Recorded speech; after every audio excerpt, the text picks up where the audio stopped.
Allah says, وَالَّذِينَ إِذَا ذُكِّرُوا بِآيَاتِ رَبِّهِمْ لَمْ يَخِرُّوا عَلَيْهَا صُمًّا وَعُمْيَانًا. I don't know whether the time is going to be enough for me for this. Terminal Jamlaga. Okay. Mungu nga mulungi alabika ayagadde bino mbiwulire.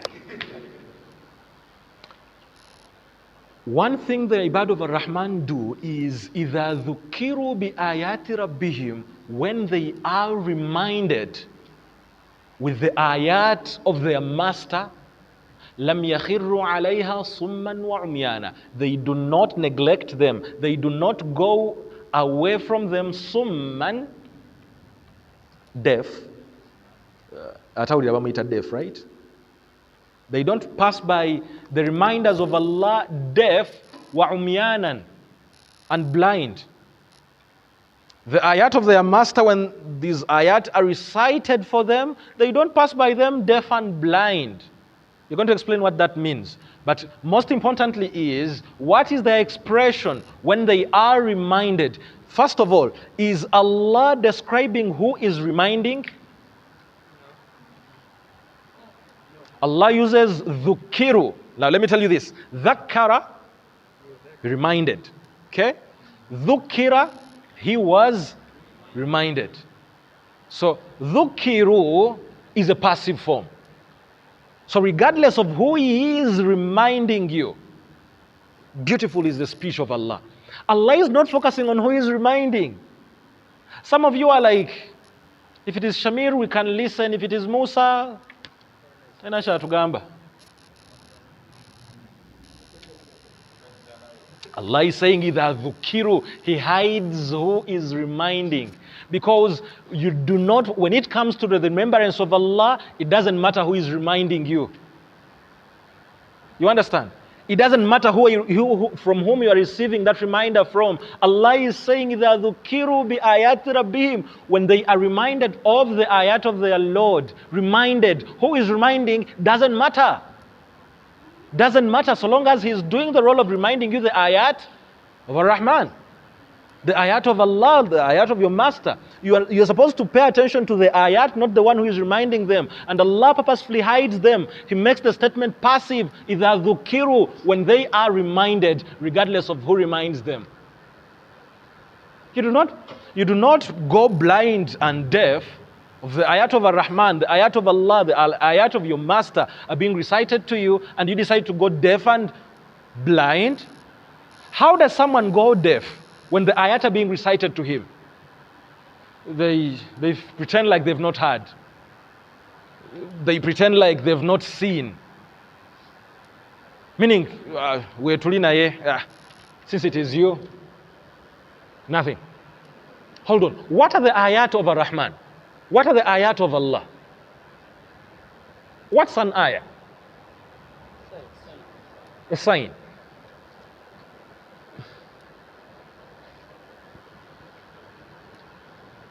Is this an ayah? Are the heavens an ayah? Is marriage an ayah? Are you an ayah? Ate ziri mu Quran.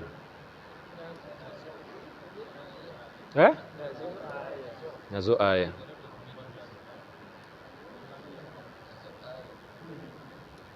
Actually, the question is supposed to be, what's not an ayah? What's not an ayah? Because literally everything is. لَقَدْ كَانَ فِي يُوسُفَ وَإِخْوَتِهِ آيَاتٌ لِلسَّائِلِينَ. Even in Yusuf and his brothers, there are ayat. His brothers too, ayat, yes. They are ayat. وَفِي أَنفُسِكُمْ, even in yourselves, your creation itself is an ayah. The mountains, Allah calls marriage an ayah. He calls the difference in our colors, skin tones, an ayah. He calls the mountains, the heavens, the earth, the rain is an ayah. Everything is an ayah. The ship that flows on the, oh my God, what's not an ayah? So everyone who is reminding you, regardless of who they are, you're being reminded of an ayah of Ar-Rahman. If someone tells you to be humble, Does it matter who has told you? Do you check who has told me to be humble? Let us say the one who has told you to be humble is arrogant. Now you see, someone is telling you to be humble, but himself he is arrogant. What do you do? Ongamba ngani? Yeah? You understand? That is summan wa umyana. An Abdul Rahman doesn't do that. An Abdul Rahman focuses on what he's being told, not on who is telling me.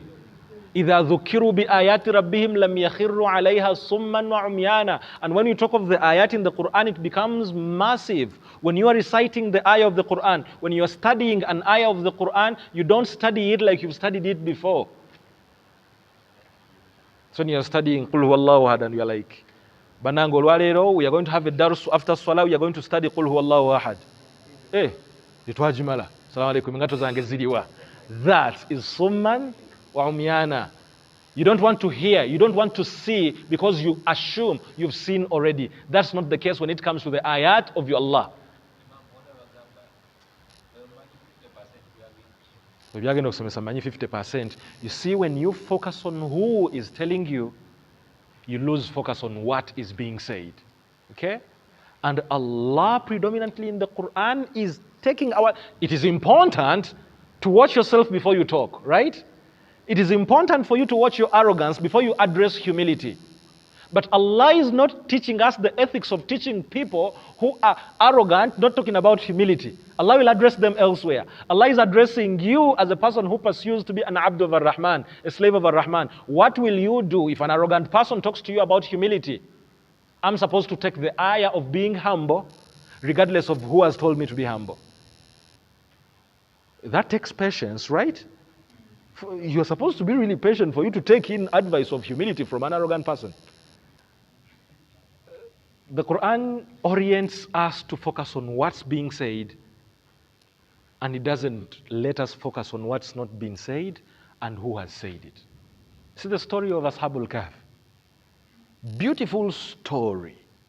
Allah flows through the story, and in the end, you know what he does? Says, سَيَقُولُونَ ثَلَاثَةٌ رَابِعُهُمْ كَلْبُهُمْ. After telling them the epic story, they are going to go into arguments. There were three. The fourth one, Bali Basatu, Bali Bana, Bali Batano. They're going to begin discussing that. And it's like Allah was foreseeing the scholarly arguments about how many they were. What did Allah want you to focus on? Lessons in the story.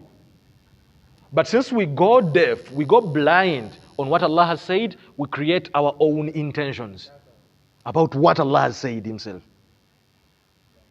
Last time I was telling a story of Musa and Khidr, and I intentionally never mentioned the name Khidr because Allah doesn't mention the name. So I was like, Musa meets this slave because Allah calls him Abdan min Ibadina, a slave from our slaves. And I narrate the whole story without mentioning the name. Guess what the questions were?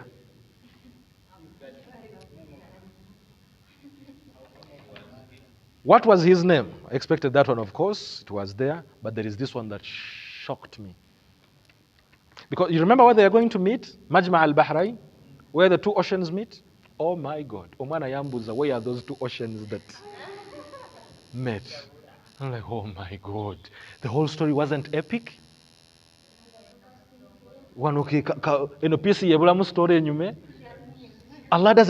Allah says that is not important.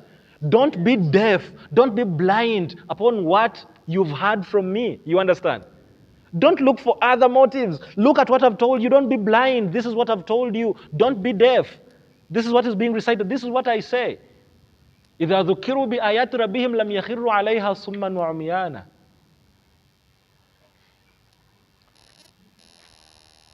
Elsewhere he says, وَإِذَا تُلِيَتْ عَلَيْهِمْ آيَاتُهُ زَادَتْهُمْ إِيمَانًا. When the ayat of Allah are recited upon them, their iman increases. In other words, they take in Allah's words faithfully.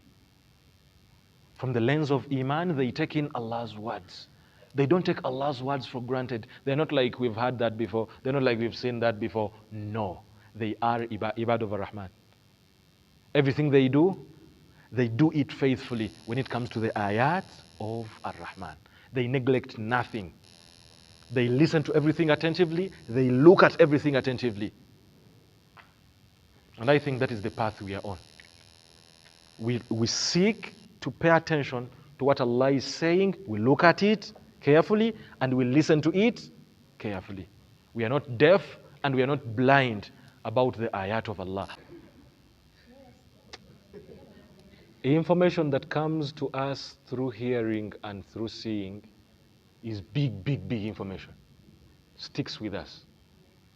I was shocked when I was told the amount of information we take in a day, scrolling through our phones. When you listen to those sounds and you see those lights popping up on your screen, that information you receive in a day is much more than what your grandfather saw his whole life. You just get that information now in just a day.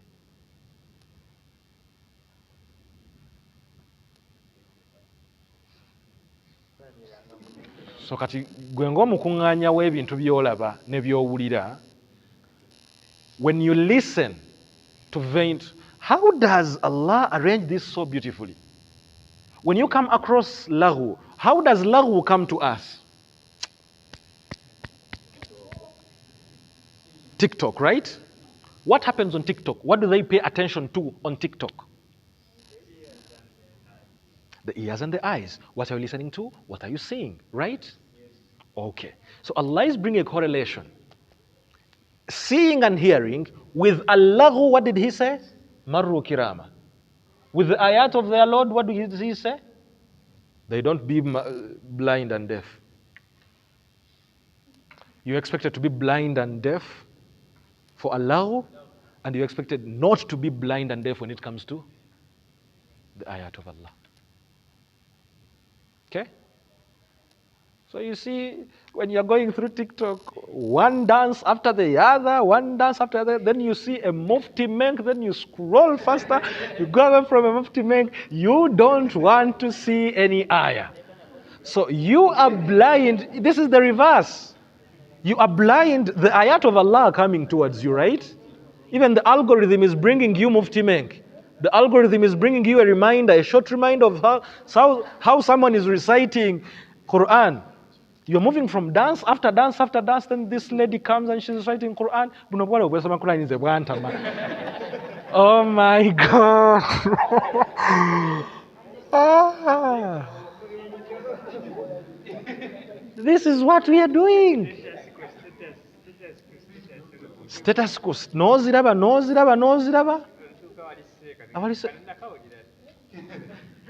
No vow.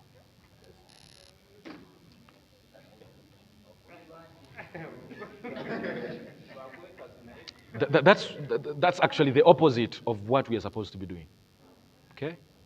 We give our ears and our eyes to laghu, and we deny the ayat of Allah, our ears and our eyes.